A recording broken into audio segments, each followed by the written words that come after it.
राधे राधे, जय श्री कृष्णा। तो आज हम जानेंगे कि अनजाने में हुई गलतियों और पापों का प्रायश्चित हम कैसे कर सकते हैं। तो आप सभी का परम भक्ति भावना में स्वागत है। तो चलिए हम जानते हैं इस वीडियो के माध्यम से अनजाने में हुए पापों का प्रायश्चित कैसे किया जा सकता है। तो एक बार की बात है, महाराज परीक्षित ने गुरुदेव से ये सवाल किया था कि यदि हम अनजाने में कोई पाप करते हैं तो उसका प्रायश्चित कैसे किया जा सकता है। कई बार हम बहुत से ऐसे पाप कर देते हैं जाने अनजाने में, तो उनका प्रायश्चित हमें कैसे करना है। अपने पैरों तले चींटियों को रौंद देते हैं, श्वास के माध्यम से वायु में मौजूद जीवों को नष्ट कर देते हैं, लकड़ियों को जलाते समय उस पर मौजूद जीवों का नाश कर देते हैं। तो ऐसे पापों का प्रायश्चित कैसे किया जाए, इनका प्रायश्चित करने का तरीका क्या है गुरुदेव जी।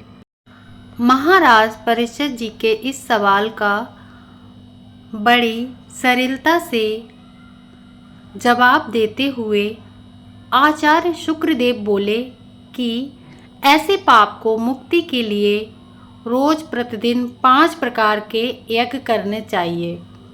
रोज 5 प्रकार के ये यज्ञ अनजाने में किए गए पापों को मुक्ति दिलाते हैं। तो ये यज्ञ कैसे हम कर सकते हैं। तो पहला यज्ञ ये है, यदि अनजाने में हम कोई पाप कर देते हैं तो हमें उसके प्रायश्चित के लिए रोज़ गाय को 1 रोटी दान करनी चाहिए। जब भी घर में रोटी बने तो पहली रोटी गाय के लिए निकाल देनी चाहिए। दूसरा यज्ञ ये होगा, चींटी के लिए 10 ग्राम आटा रोज़ वृक्षों की जड़ों के पास डालना चाहिए और चींटियों को आटा या पंजीरी खिलानी चाहिए। और तीसरा यज्ञ यह है, पक्षियों को रोज अन्न यानी कि दाना पानी डालना चाहिए। चौथा यज्ञ यह है कि आटे की गोली बनाकर रोज जलाशय में मछलियों को डालनी चाहिए। जो भी आपके पास में तालाब या नदी हो उसमें आटे की गोली बना के डालनी चाहिए। पांचवा यज्ञ यह है कि भोजन बनाकर अग्नि भोजन यानी रोटी बनाकर उसके टुकड़े करके उसमें घी चीनी मिलाकर अग्नि को भोग लगाएं।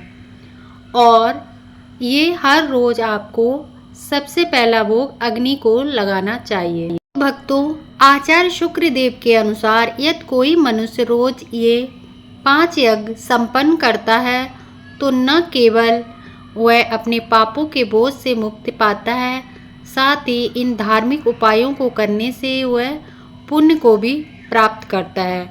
तो आप कौन से यज्ञ रोज करते हैं, कृपया कमेंट में बताएं। अगर वीडियो अच्छा लगा हो और अगर आपको ये जानकारी नहीं पता थी तो इसको अपने दोस्तों और परिवार के साथ शेयर करें। जय श्री कृष्णा, राधे राधे।